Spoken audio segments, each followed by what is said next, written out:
कहिए कैसे हैं आप। कल एक जानकार घर आई हुई थी शाम को। उन्होंने मुझसे पूछा कि क्या करें जब कोई हमारी फीलिंग्स को हर्ट करे, हमारा दिल दुखाए, ऐसे में क्या करना चाहिए। तो मैंने कहा कि ज़रा डिटेल में बताओ कि क्या बात है। तो उसने बताया कि वो जॉइंट फैमिली में रहते हैं, उसकी सास और नंद वो भी साथ ही रहते हैं, मतलब एक साथ ही रहते हैं सब। और वो बात बात पे टॉन्ट करती हैं, बात बात पे तंग करना, मजाक उड़ाना। तो क्या करूं, इस चीज़ से तो वो बहुत परेशान थी। उसने बताया कि मेरे को बहुत ही बुरा लगता है। इससे अच्छा तो ये था कि हम सिंगल फैमिली, जैसे एकल परिवार होते हैं ना, उसमें रहते तो कम से कम ये टेंशन तो नहीं होती। तो मैंने उससे ये पूछा कि जो सिंगल में लोग रहते हैं, एकल परिवार में रहते हैं, तो क्या उनमें कभी भी झगड़ा नहीं होता। तो वो सोचने लगी, बोली नहीं नहीं होता तो है। तो बात ये नहीं है, बात सिंगल और जॉइंट की नहीं है, बात ये है कि हम इस चीज को किस तरह से लेते हैं। ये हमारी सोच पे है, हमारी नेचर पे है कि हम इन बातों को कैसे लेते हैं। इसमें सिंगल हो या जॉइंट फैमिली हो, इसका कोई फर्क नहीं पड़ता। बात ये होती है कि हमें समझदारी से काम लेना है। तो मैंने उससे कुछ बातें शेयर की, वो मैं आपसे भी शेयर कर रही हूँ।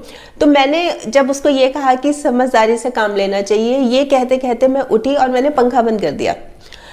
गर्मी, क्योंकि अब गर्मी का मौसम शुरू हो चुका है, तो उसको गर्मी लगने लगी। तो उसने बोला कि अरे पंखा क्यों बंद कर दिया।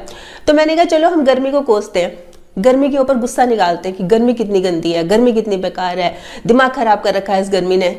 तो कहती उससे क्या फायदा होगा। तो मैंने कहा क्या करना चाहिए। देखो हमारे पास दो ऑप्शंस है, या तो हम गर्मी को कोसना शुरू कर दें, गर्मी एकदम गंदी है, बुरी है, ये है वो है, खूब कोसे, खूब उसको झगड़ा करें गर्मी के साथ, या फिर पंखा चला ले, सिंपल।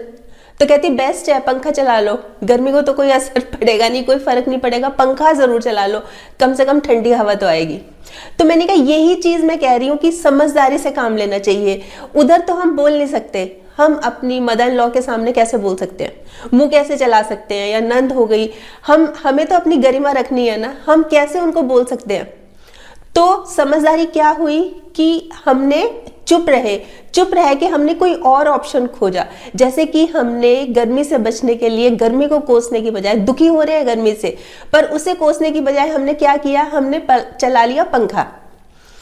तो ये चीज जो मैं बोल रही थी कि समझदारी से काम लेना चाहिए इस चीज में, कि हमें सिचुएशन, जब वो सिचुएशन आती है, हमें किस तरह से रिएक्ट करना है, किस तरह से उस सिचुएशन को हैंडल करना है, ये समझदारी से काम लेना चाहिए।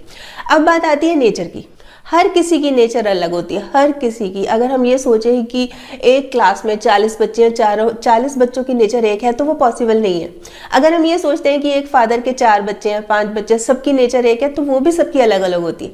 तो नेचर सबकी अलग अलग होती है, डिपेंड ये करता है कि हम उसको किस तरह से स्वीकार करते हैं। अब जैसे एक और इंसिडेंट मैंने उसको बताया, वही मैं आपसे शेयर कर रही हूँ कि एक आदमी था, वो एक नई जगह पे जाके शिफ्ट हुआ। तो उसके जो पड़ोसी थे आए, और वो ना खिड़की से देख रहा था, आदमी जो नया आदमी शिफ्ट हुआ था वो खिड़की से देख रहा था कि उसके पड़ोसी आए और उसके घर के आगे कूड़ा डाल के चले गए, कूड़ा और कचरा। तो वो आदमी बड़ा हैरान। अगले दिन वो आदमी सुबह अपने पड़ोसियों के घर जाता है। तो पड़ोसी ना देख लेते हैं, वो तैयार होते हैं, कहते हैं ये लड़ने ही आया होगा, और क्या, हमने जब कचरा डाला है इसके घर के आगे तो ये भी लड़ने ही आया होगा। तो वो प्रिपेयर थे, और उसी इंटेंसिटी से ना उन्होंने अपने घर का दरवाजा खोला। उन्होंने भी झांक लिया था कि आ तो रहा है ये, अब लड़ने ही आया होगा। जब उन्होंने दरवाजा खोला घर का, वो सामने खड़ा था और उसके हाथ में फलों की टोकरी थी। उसने कहा कि मैं आपके लिए फल लेके आया हूं।